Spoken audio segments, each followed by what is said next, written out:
दोस्तों, बहुत पहले की बात है। किसी नगर में एक आदमी रहता था। वह बहुत ही गरीब था। वह खाने के लिए दूसरों के खेतों में काम किया करता था। वह जब भी काम करता था तो हमेशा यही सोचता था कि उसके पास बहुत सारा धन हो और नौकर चाकर हो, लोग उसे दूर दूर तक जानें।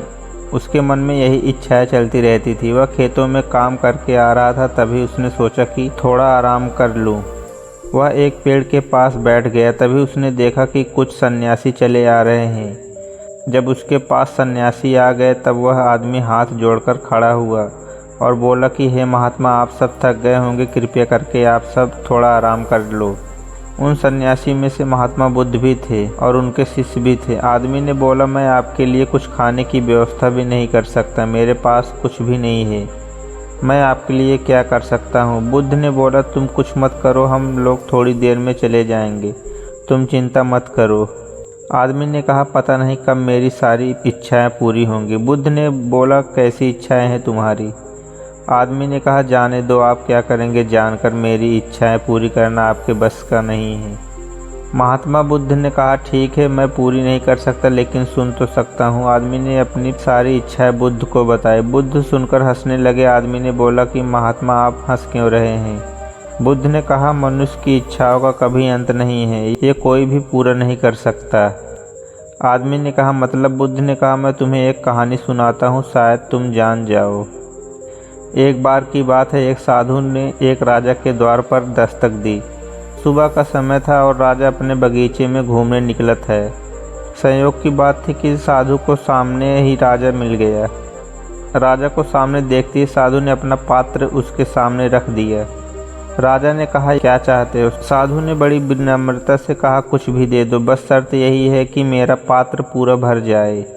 मैं थक गया हूँ इस पात्र को भरते भरते, परंतु यह पात्र कभी भरता ही नहीं। साधु की यह बात सुनकर राजा हंसने लगा और कहा, तुम पागल मालूम होते हो। साधु ने कहा, पागल न होते तो साधु ही क्यों होते महाराज। राजा ने तुरंत अपने मंत्री से कहा, लाओ, इस पात्र को सोने जवाहरात की मोहरों से भर दो और इस साधु का मुंह सदा के लिए बंद कर दो। साधु ने कहा, मैं फिर याद दिला दूं महाराज, इसे भरने की कोशिश अगर आप करते हैं तो शर्त यह है कि जब तक पात्र भरेगा नहीं, मैं पीछे हटूंगा नहीं। राजा ने घमंड भरी हंसी से कहा, तुम घबराओ मत, मैं इसे सोने हीरे जवाहरातों से भर दूंगा। मंत्री उस पात्र को भरने लगा। यह क्या! जल्दी ही राजा को अपनी भूल समझ में आ गई। जब सोने की मोहरें उस पात्र में डाली गई तो वह गुम हो गई। हीरे डाले गए और वह भी खो गए। लेकिन राजा भी जिद्दी था, वह साधु से हार क्यों माने, इसलिए अपनी राजधानी में सूचना पहुंचाए। सूचना सुनकर हजारों लोग इकट्ठा हो गए। राजा अपना खजाना खाली करता चला गया। उसने कहा, आज कुछ भी हो जाए, चाहे सब डुबा दूंगा, मगर मैं इस पात्र को भर कर रहूंगा। शाम हो गई, सूरज ढलने लगा। राजा के कभी न खाली होने वाले खजाने खाली हो गए, लेकिन पात्र नहीं भरा।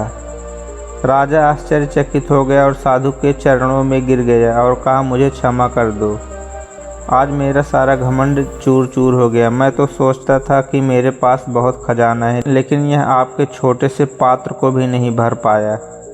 मैंने व्यर्थ ही आपका पात्र भरने का वचन दिया था। मैं तो हार गया, मुझे क्षमा कर दें। अब एक ही प्रार्थना है, जाने से पहले एक छोटी सी बात मुझे बताते जाओ। मेरे मन में बार बार यही प्रश्न उठेगा कि यह पात्र क्या है, किस जादू से बना है। राजा की बात सुनकर साधु हंसने लगा। उसने कहा, यह किसी जादू से नहीं, इसे मनुष्य के हृदय से बनाया गया है। ना आदमी का हृदय भरता है और ना ही यह पात्र भरता है। इस जिंदगी में तुम्हें कितनी भी चीज़ें क्यों न मिल जाए, परंतु तुम्हारा पात्र खाली का खाली ही रहता है। कितना ही धन डालो, इसमें सब खो जाता है। यह मन रूपी पात्र खाली का खाली ही रहता है, कभी भरे नहीं भरता और ना ही भरेगा।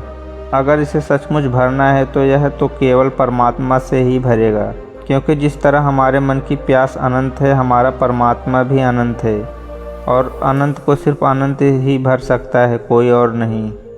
इसलिए हमें किसी भी प्रकार का घमंड नहीं करना चाहिए। बस परमात्मा के आगे यही विनती करनी चाहिए कि प्रभु, जो तूने दिया है उसके लिए तेरा शुक्र है, और उसका उपयोग परमात्मा के उन दीन दुखी बंधुओं के लिए करना चाहिए।